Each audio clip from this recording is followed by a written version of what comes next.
Good afternoon, family. Welcome back to Parent Power Hour. Thank you for joining us. Once again, we have esteemed guests that will help you, help us all navigate the school process.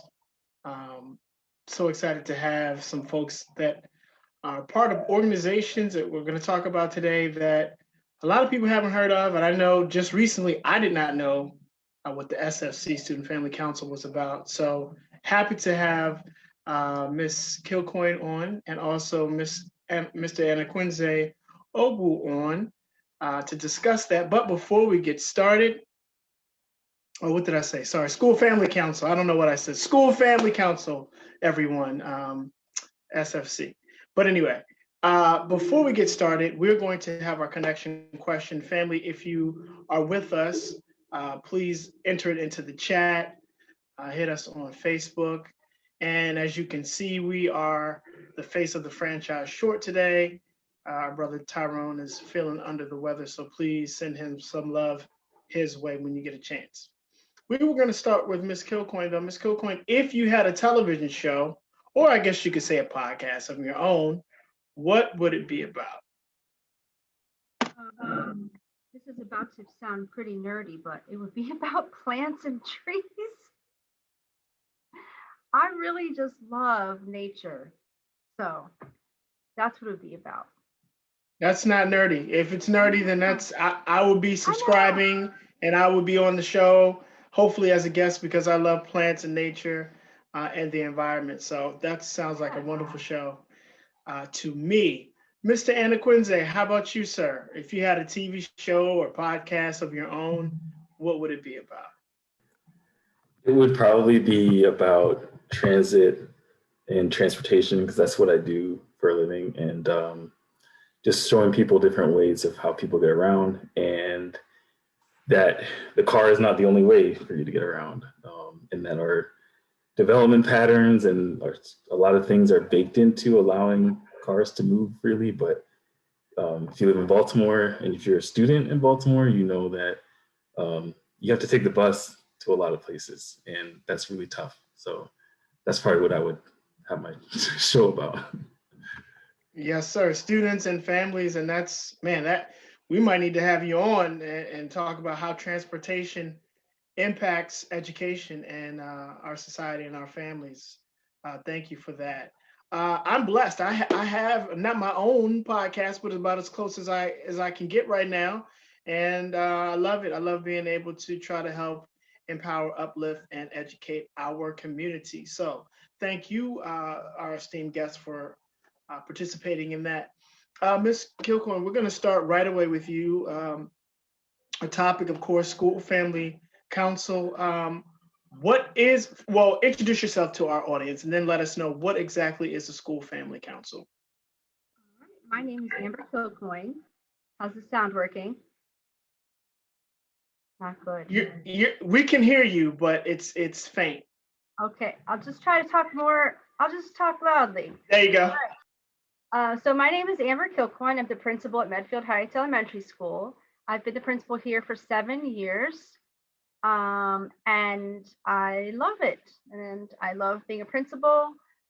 And I can't imagine anything else that I would do. Maybe go back in the classroom. So that's a little bit about me. And what was your question for me besides this? Yes. Can you tell us about school family council? Yes. So School Family Council is basically a group of stakeholders who just are very dedicated to the improvement of schools and their data, right? So like it can be, so they work around something called a school performance plan, SPP. So you'll hear like SFC and SPP. So the school performance plan is basically a set of goals, and the school family council will meet and they'll talk about these goals and how to get there. So they'll review it. It will have checkpoints. So you might, my target might be, I'm going to increase my reading scores by 10%.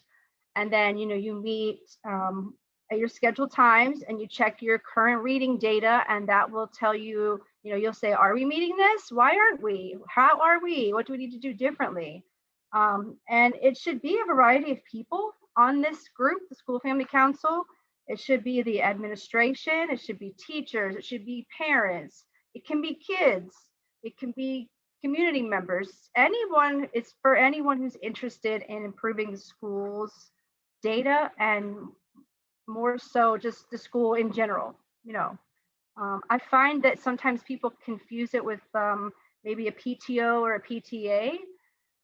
It seems to me like the school family council is really more like based around academic achievement compared to PTO or PTA.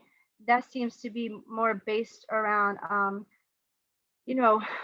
fun activities, things that are good for climate. I mean, there are climate goals within the school performance plan usually, but it seems to me like the PTO and the PTA are more like traditional like ways that parents get involved, volunteering in the school, maybe there's like a dance or something like that. So same kind of mission. Everyone's just trying to work to make the school better. The school family council seems to be focused more on academic growth. Thank you, Ms. Kilcoyne. Mr. Anikwenze, tell us who you are, a little bit more about who you are, and also your experiences. And I would love for you, maybe if not now is appropriate, but a little bit later, if you could share with our family, what you discussed with us about what you were trying to do at the school you were advocating for. Okay, I can dig into that. I'll just kind of give myself an introduction. I'm Anikwenze Ogbu, and I'm a parent at Northwood Elementary School. My son goes to school there, and my wife and I visited the school. We loved it, and have good relationships with parents before even entering, so that was helpful. So yeah, in my approach, just living in Baltimore City, like the devil's in the details. So if you want to know what's going on, it's helpful to understand like what certain policies govern different things and how you can affect change towards them. So I got interested in school family council because I was looking for like different avenues to understand like what was really going on in the school and just kind of in general schools. So from my knowledge of how this SFC works is basically you have the administration, so the principal, and maybe there's an assistant principal, and then you have teachers who are assigned to chair various committees, and then parents can also be involved. So like they're representatives from the PTA, and I'm on the leadership team for the PTA at my son's school, and we started as a group going to these SFC meetings because we wanted to understand like how does the data that they're collecting relate to the actual activities that are being implemented in the school. And for the most part, like we were welcomed. There are some like growing pains because we're trying to get used to how it functions, and like they're trying to get used to us being there because I think in the past, like there weren't as many parents involved. But generally at Northwood Elementary, we have 4 committees: family community engagement, climate, attendance, and achievement. So like Ms. Kilcoyne mentioned earlier, like there is a lot of focus on achievement, but there are also things that school family council can do to affect change in terms of climate, finding incentives for attendance, and like different ways to engage the community as well. So those are some things that we've tried to also focus on in our group, in our council. And one thing I also want to mention as well is like the school family council is an avenue for the budget. So if there's certain things that the data is showing the administration in terms of grades or test scores or attendance that could potentially be improved if we allocate resources differently, then that's like an avenue for how to have those conversations and also how to affect change in the school performance plan as well. So I've said a lot. I don't know what else, like, there are probably more I could say, but that's kind of the gist of how we've been working. And for the most part, like because we're parents, we already know the teachers as well who are on the committees. So when we see them in the hallway, we can talk about different things and say like, oh, we talked about this. Like for instance, maybe there's like a raffle for a dance, school dance in pre-COVID times, where certain students would have the opportunity to, if they had good grades or good behavior or good attendance, an incentive to help them continue doing that. So those are things that we could organize with teachers on and come up with prizes or certain things to help encourage students to keep doing the right thing. Thank you, Mr. Anikwenze. And I have to follow up, if you will allow me, because you have the unique perspective of a parent. And so for a lot of our family that watches, they are parents. So the question is, how did you become knowledgeable of this school family council? And then how did you get involved? Okay, so I think I remember seeing, maybe TDP had a, maybe TDP had a webinar on this before in the past, but I remember seeing something from TCAP or somewhere about school family council, and it intrigued me a little bit because it's not a PTA. It's not like that traditional format, but I think it grew out of what was used to be called a school improvement team. So like people in the school building focusing on how to make it better. And if you go on City Schools website, they have a board, what's called board docs. And board docs is where all the policies, all the meetings, all the board meetings, like all the information that kind of governs how City Schools is run is located on there. So I started poking around, and there's actually a policy called KCRA-RA, which is a code for Family and Community Engagement Regulations. And that, it's hard to find, but basically someone can put it in the chat. But if you go to board docs for Baltimore City Schools and then click on that link, go to policies, it's like in the top right. And then in policies, you'll see they're listed by alphabetical order. So if you go to section K, which is school, community, home relations, and then underneath that, KCA.R is where the school community or school family council policy is located. And to me, like I'm probably just a nerd in that way, but policy dictates everything, right? So if you're wondering like why your school doesn't do certain things, and maybe there are things that they could be doing, then you can go to the policy and see like what are they allowed to actually do, and are they utilizing it? And that's just, as a parent, we don't have a lot of levers, right? Like we can write letters, we can call people, we can get our elected officials involved and stuff, but like really when it comes down to it, the school system is should be responsive to the policies that it actually sets. And for me, that's an easier way to understand, like, okay, here's the policy, and then how is it being used at my school? Is it being used? I know just anecdotally that not every school has a functioning school family council right now, and the district is looking to change that and improve it. But if you want to do something, and if you want to understand like how your school is working to improve things, ask your principal, when does the school family council meet? And can I attend? Not can I, but when are those meetings so I can attend? Like you're allowed to attend. Like there's no reason for you not to be, because your child goes to school there. So you shouldn't be given the other way if you ask your principal when they meet. And generally, school family council, at least at Northwood Elementary School, we meet once a month, and it's pretty much chaired by our assistant principal, although our principal does attend, and they kind of share the responsibility of it. And then every chair or every teacher who's a chair of a committee, whether it's family engagement or attendance or academics, they are supposed to provide a report out to the group and say, all right, last month we talked about these action items for attendance, how we're going to improve attendance, right? And then this is what we actually did to improve it, or this is what we're going to do to make sure it happens. I'll give you an example. I think last month there was an attendance incentive for students learning virtually, to see our assistant principal get pied in the face by our principal. if they had perfect attendance for like a week. And that's like, it doesn't seem like a big deal. Like that's not for us adults, like, okay, a big deal. But for students, you know, they like to see adults do crazy and fun things. And I think, I don't have the numbers in front of me, but we did see like an increase in attendance for that week. There were more students getting online. And, you know, causation isn't always correlation. There may have been other reasons for why that happened, but I'm sure it helped to have some kind of motivation or some kind of prize to incentivize students.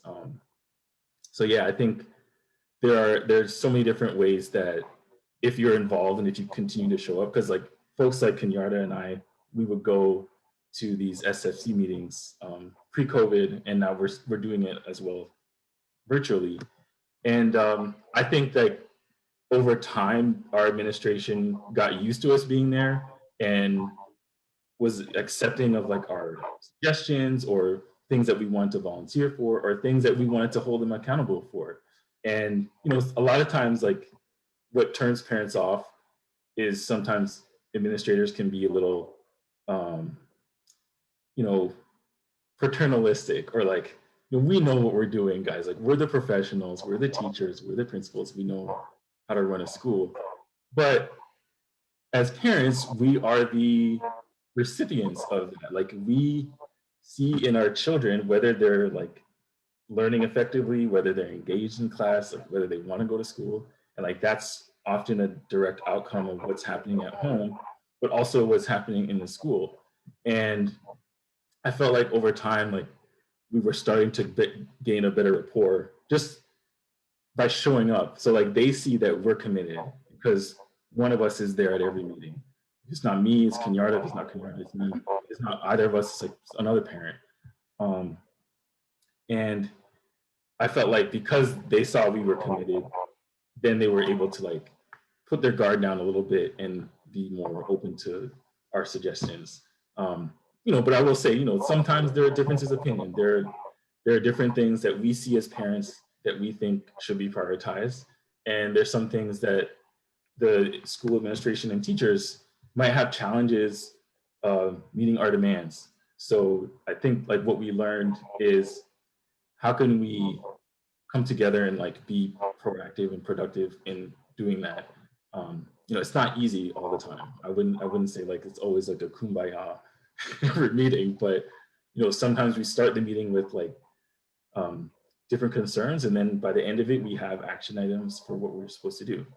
And to me, like that's kind of the goal of having a school family council. Like a PTA working in its silo can't do everything on its own, and same with teachers. Like they can't do everything on their own, or administrators can't do everything on their own in silos. So like this kind of helps break those silos down.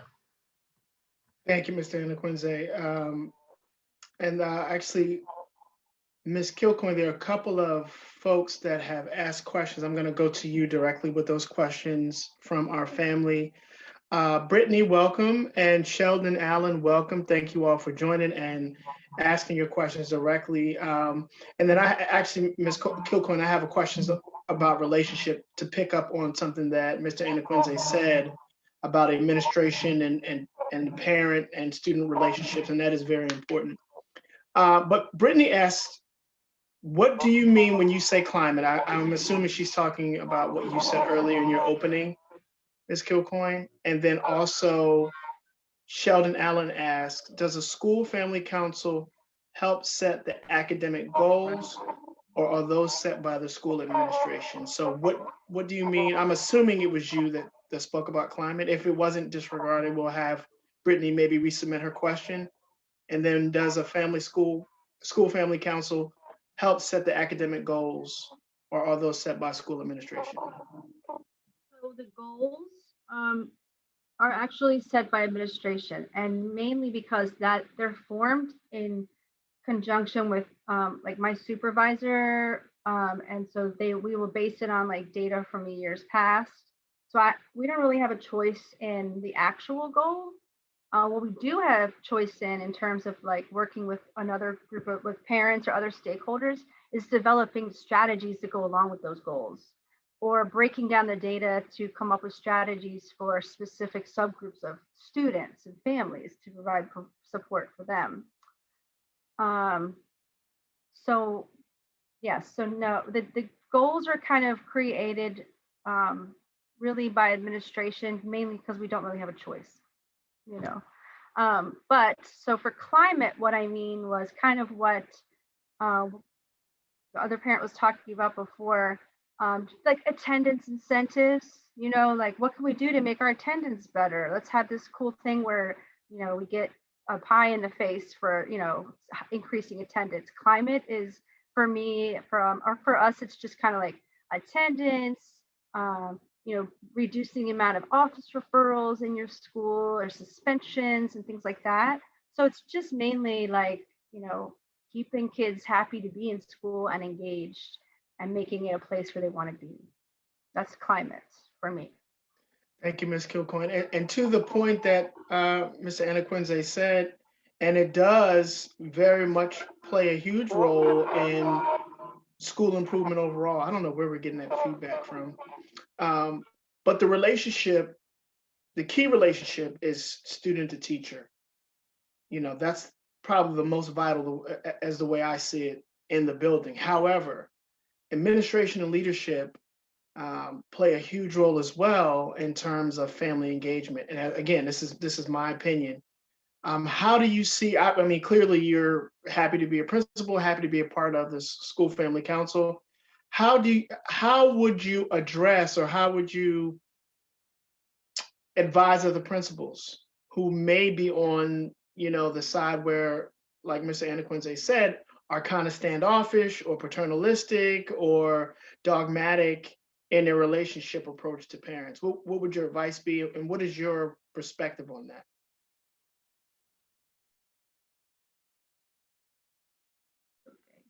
All right. So it's really about who you are as a person. So you need to be able to hear someone tell you that maybe what you're doing isn't just right. So, you know, you have to be okay with feedback. You have to be okay with feedback from obviously your parents, but your teachers, and most importantly, the students. So at our school, for example, our students have no problem coming up to me and saying, well, they don't like that this happened, or this is not okay, or why didn't you do this? And it's not a sign of disrespect to me at all. Disrespect, I love it. You know, it may not come at the right times. And sometimes they walk into my office when I'm trying to do something, you know, serious, but um, no, it's really an attitude that you have to have, and you have to be willing to hear people. And your way is not always the right way. In fact, it's best if everyone on the team decides the best way to do things. So that's the advice that I would have. You have to listen and not think that you're right all the time. Thank you, Ms. Kilcoyne. And since you told family, Ms. Kilcoyne said that she so flattered and humbled. When she's driving home, she'll listen to the podcast. So what you may not see us do is the nuggets of wisdom. You may have heard us talk about that. So you just dropped some nuggets there. You know, you have to be able to listen and take criticism, and listen to other people, and know that even though you're the principal or school administrator or leader or teacher or whoever you are, your way isn't necessarily the right way. Let's see, other questions here. No, Miss Natalia Skolnick. Thank you, Natalia, for joining today. I'm going to follow back up with you again, Ms. Kilcoyne. Does the Student Family Council get to choose the student wholeness goals, she has in parentheses, too? Or is that set by North Avenue and or administration? And then I'll follow up with you, Mr. Anikwenze. The wholeness goal is also usually not a choice. It's usually based in reducing suspensions or office referrals. You can kind of have like sub goals, like you might want to have you might want to make sure that you're having an equity lens in your office referrals and suspensions, right? So you want to like you might want to even take it further there. But in general, some of the goals are just really kind of outlined for us.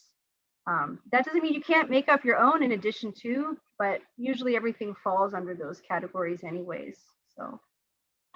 Thank you, Ms. Kilcoyne. Mr. Anikwenze, I know it is 5:30. Any final thoughts? Oh, well, on that last question, I think whatever the goals are, even if they're not set by the parents or the teachers or they come from on high, you can always exceed the goal. So you don't have to like look at it as this is the best we can do. Like, how do we motivate and push each other as parents and teachers and administrators to exceed the goal, like go beyond it. And I think like that's kind of that's to me, that's the takeaway from the whole process is that whatever we're setting out to do, like we can do extremely better. And continue to ask questions and push. And if you are unclear about like how something is supposed to work, find out like maybe talk to find out who the other teachers are who are committee chairs. I know like in this situation where we are now learning virtually, it's sometimes difficult, but like your first communication point is probably your child's teacher. So you can ask them like, is our school family council operating? When do we meet? What can I do to help?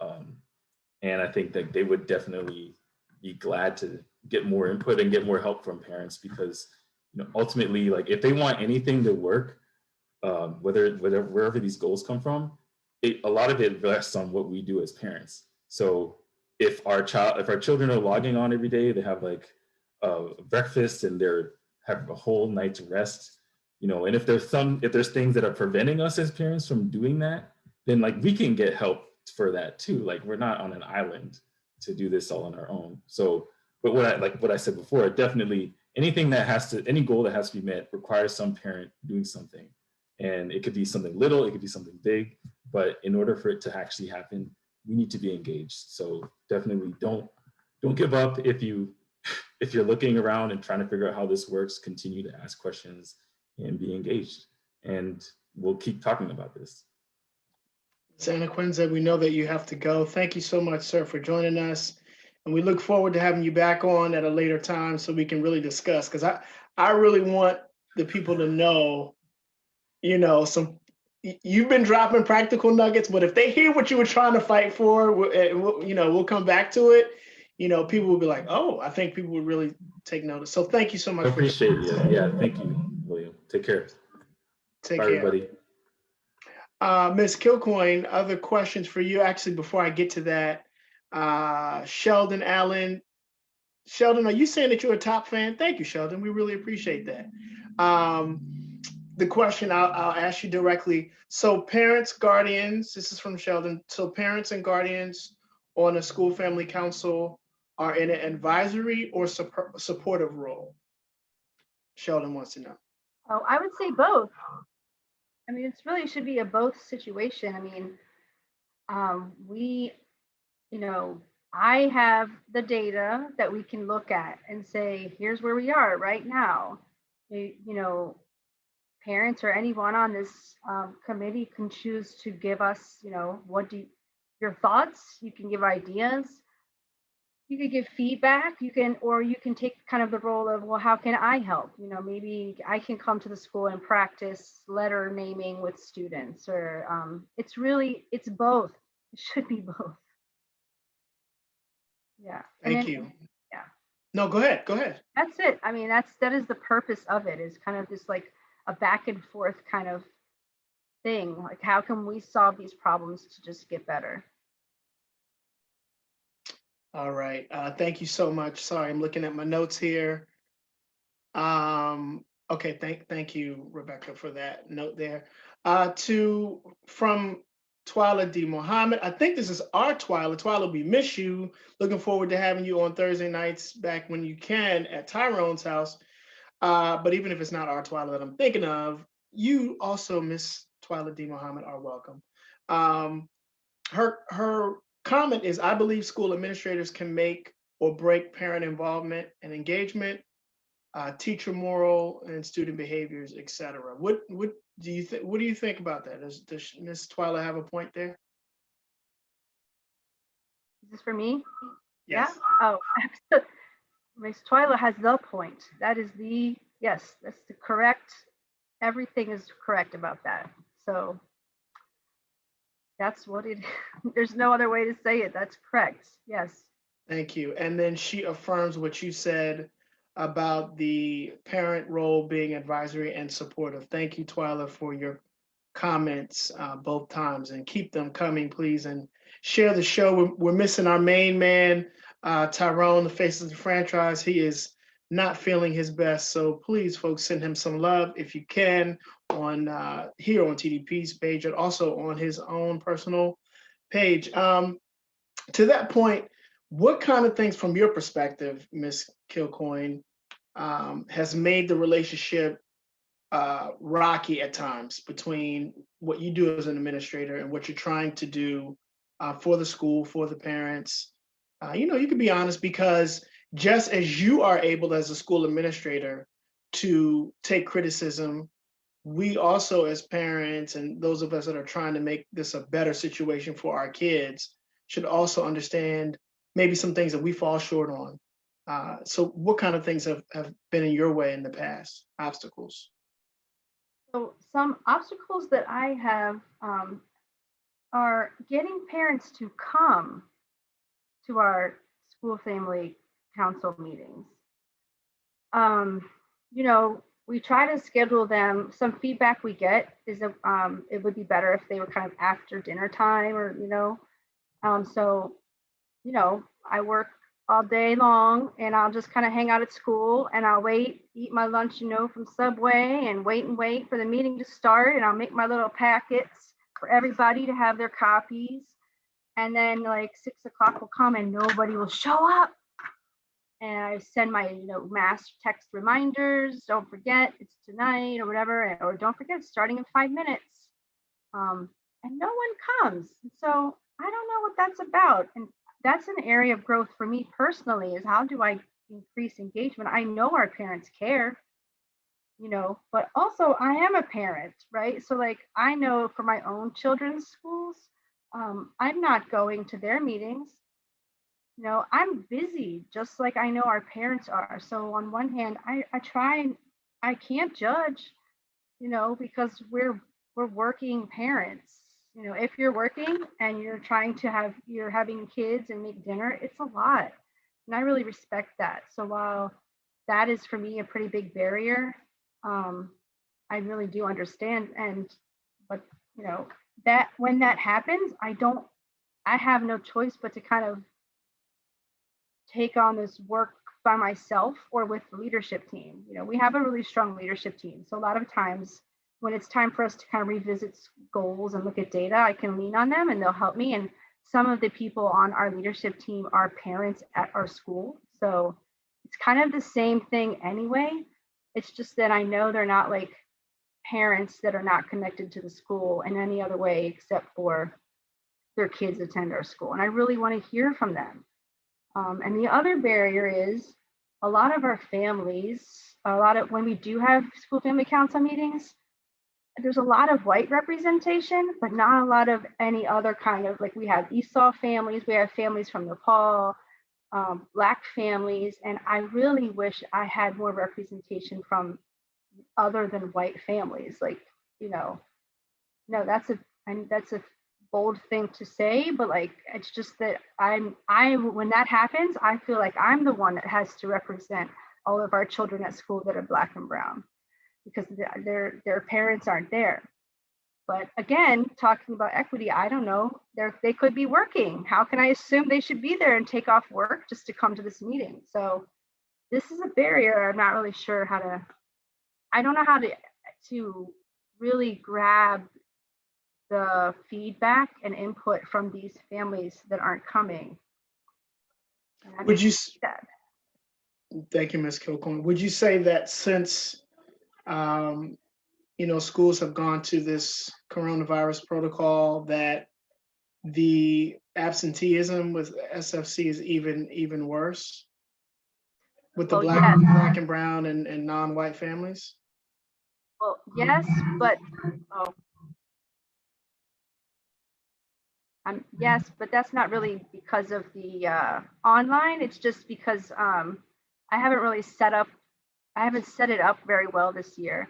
And mainly because I do hear from parents more than ever, they are stressed out. So I haven't asked parents to do absolutely anything extra than what we're already asking, which is to be essentially become the teacher, you know, and support them. And I feel really bad for parents right now because I hear it in their voices. I see them when I see them on Zoom calls. They just look so tired, and I really get that. So I'm not pushing it at all. No, and you're right. Everyone is tired. You know, there's an adjustment that they have made, and it seems like a continual adjustment. I even was talking to Tyrone and Rebecca here recently, and how the latest fall start reopening jarred me. So parents, students, teachers, all of us are constantly being asked to readjust and realign. Going back to the chat, thank you, Ms. Kilcoyne. Going back to the chat here, Sheldon Allen says it would be great to hear some practical examples of the value parents, guardians add in an SFC. You're absolutely right. And hopefully we'll have Mr. Anikwenze back, Sheldon, so you can hear the great work that he is continuing to do and attempting to do. Twyla again says, I think the meeting should be flexible and consistent. I had difficulty participating because the times were very rigid and or postponed without notice. I would adjust my schedule to attend and later found out upon arrival that the meeting was changed. It was very frustrating. I can't even imagine that. And I know, Twyla, you're not only speaking for yourself, but speaking for a lot of people throughout the city and throughout our community who have had similar situations and circumstances. And unfortunately, they, were not met, with the same kind of understanding or willingness to adjust as Ms. Kilcoyne is, and that's unfortunate. So speaking of which, if there's some people, maybe you have some Medfield families on tonight, and they're just like, oh, I didn't know. What can they do to get started with school family council? How would you advise them? What do they need to do? How do they, join? You just would need to contact your principal. I mean, if you're a Medfield family, and say, I want to be involved in school family council. And I think part of that would be the understanding that, because we have a really strong PTO. I mean, it's very strong. Those meetings are really well attended, actually. So I'll be kind of, sad. I'm like, why isn't anyone coming to the school family council meeting? But anyway, just say, I would like to be involved in this different way, because we have lots of families willing to help with things like, I don't know, contests and things like that. But the help that we need is for, academics. That's what I feel like we need the most support in. So if you wanted to join school family council, you just need to reach out to the principal and say, I want to help in this way. So Ms. Kilcoyne, why do you think that is? Why do you think that parents, you have a robust PTO, PTA, and well, let me ask you this, because now you just gave me, now I'm thinking, qualitatively, are there a lot of non-white families on the PTO, PTA? So the PTO and the PTA is, well, the PTO president is Black. I mean, it's more diverse than the school family council had ever been. If we would compare. Yeah. Right. So why do you think, what's you know what I mean? Why is there? Sometimes I feel like maybe it's just more fun, honestly. Like, honestly, looking at a sheet of paper with spread charts and data and numbers is not for everyone. It's not for everyone. Have you had conversations with the PTO, PTA president about that? I haven't. No, I haven't. But a really important time. But so there's other reasons why people should join the school family council, and that is because it's especially important around budget time. And it's important if a new principal is coming, or if you're getting a new principal, you need to have the school family council is very involved in that process. So selecting a principal, interviewing the principal. So there are certain times when you really need to have a strong school family council. And in fact, when I became the principal, there wasn't a strong school family council. And that was a time when everybody kind of rallied and created a school family council, because there are times when like you need to have that strong group of people. So honestly, I don't, this, like I said, I'm trying to figure it out myself. I don't really know why people don't show up. I guess it's just not as fun as like, you know, field trips and kickball and fun things. Okay, thank you. I'm open to feedback. All right, families, you heard, Miss Kilcoyne is trying to make this work, especially for, our Black and brown families at Medfield. And it's a very important olive branch that she's extending as the principal at the helm there.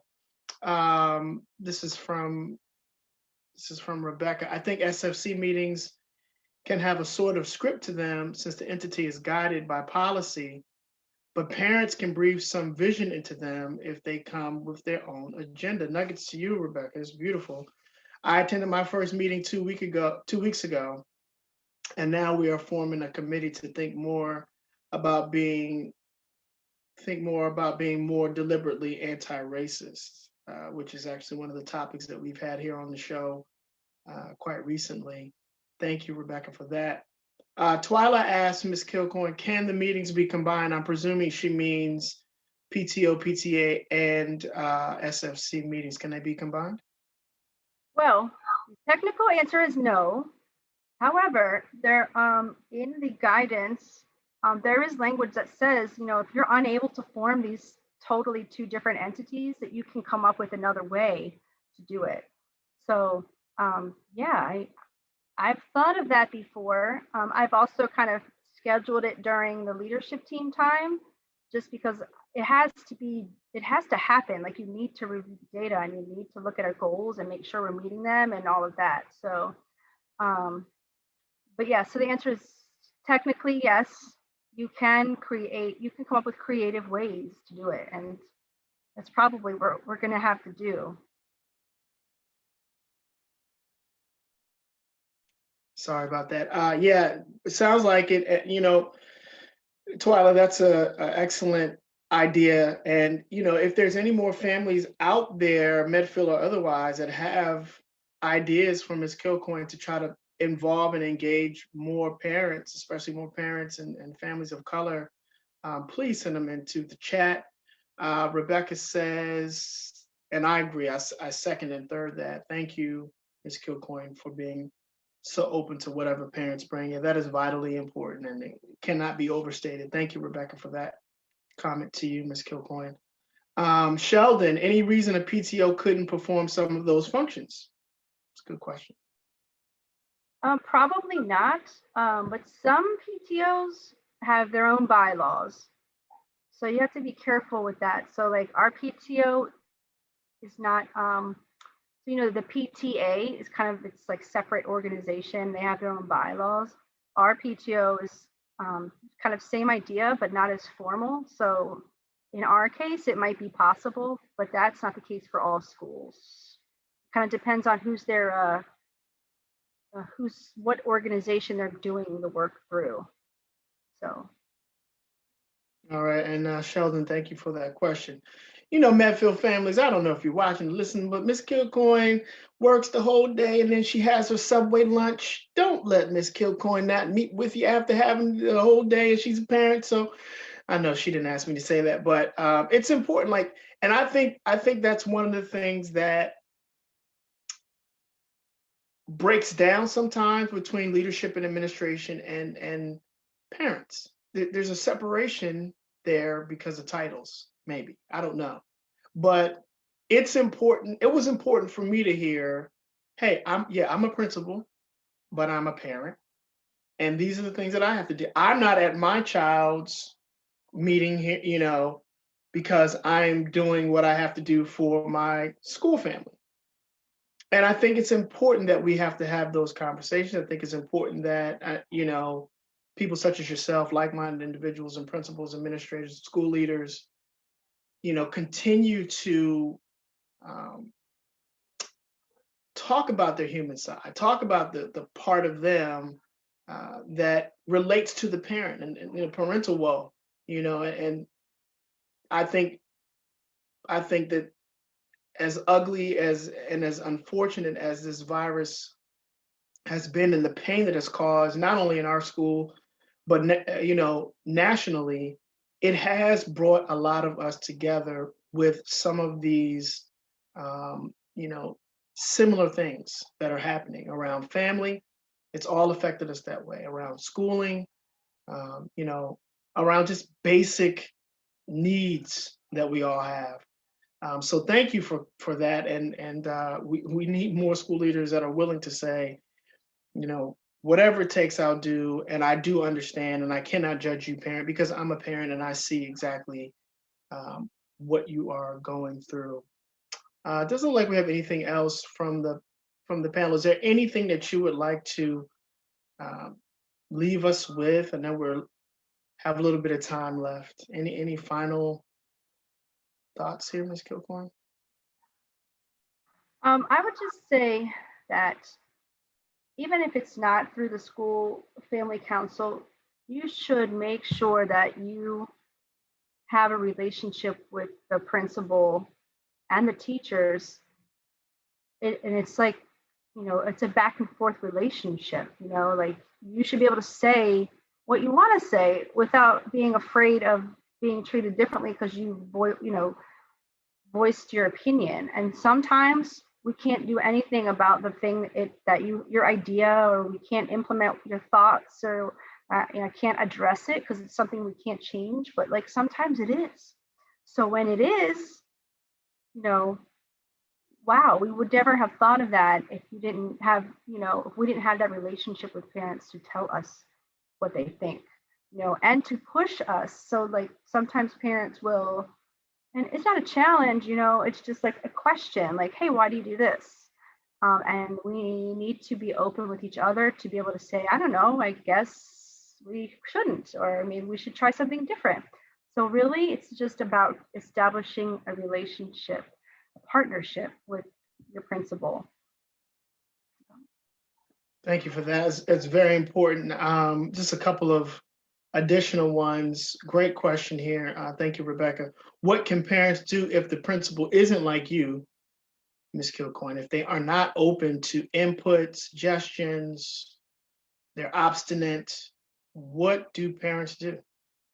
Not blessed with a Ms. Kilcoyne from Medfield who wants to work with them, but may have a school leader that wants to work against them or is neutral to the point where it's detrimental.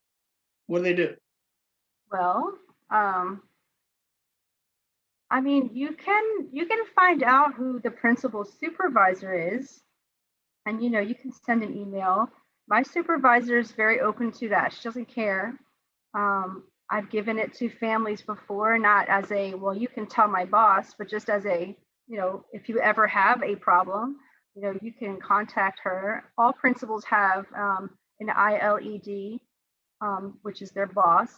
You can look that up. It's on the website. You can also do something called a heat ticket. The thing about a heat ticket is, though, a lot of times it just comes right back to the principal. So, it'll be like, Ms. Kilcoyne didn't shovel the driveway, and now I'm going to get her in trouble. But really, it just comes back to me. So I end up having to figure it out anyway. But like, I think the best way, if you really have tried, because principals, we are just, we're tired too. So I hope that everyone gives your principal a chance to respond. Just like we would give parents a chance to kind of like, figure it out with each other. But you can always contact the principal's boss. It happens, it's fine. I'm just gonna say, wow. Thank you, Ms. Kilcoyne, because most principals would not have said that, though it is true. Thank you. And here, Twyla says, we definitely need more administrators like Ms. Kilcoyne. Nuggets definitely, absolutely, is very affirming there, Twyla. Thank you. Rebecca has one more about policy. The family community engagement policy is under revision. Now is the time to offer your perspective on what SFCs could be. So that's to the parents. Thank you, Rebecca. So the family community engagement policy, here's you want to let your voice be heard in other ways other than the ways maybe you've been going about it, now is the time to offer your perspective on what school family councils could be. Rebecca, if you could put in the chat, maybe where can parents reach out if they do want to add their voice to the family community engagement policies there. We do want to say thank you so much, Ms. Kilcoyne, for joining us and listening to us, man. It made me feel so good that you go home and you're listening to us. Thank you so much. Yeah, you're welcome. Do appreciate Thank you for having me. Absolutely, absolutely. So family, we are missing our brother here, Brother Tyrone. Again, give him your thoughts and your prayers. Join us this Thursday, where I'm pretty sure, fairly sure, 98% sure that Tyrone will be back at Tyrone's house. Please join us. Twyla, I want to see your face on the panel on Thursday. Great questions tonight. Thank you so much, Twyla. Sheldon Allen, thank you for your questions and comments and input. Also, like to thank, who was the other person? Yes, Miss Natalia Skolnick, thank you. And Natalia, you also, not just for today, but for all the times that you, week to week, show to show, that have been giving us your input. And thank you also, Brittany, for helping to make this show nice and robust today. Michael Chaney, thank you, sir. We're saying hi to everyone. Michael Chaney, appreciate you, sir. Thank you. But thank you very much for joining us. Thank you very much for joining us all. We're going to say goodnight a little bit early today, but thank you so much. And we will see you at Tyrone's house on Thursday, and then right back here next Monday on Parent Power Hour. Take good care, folks.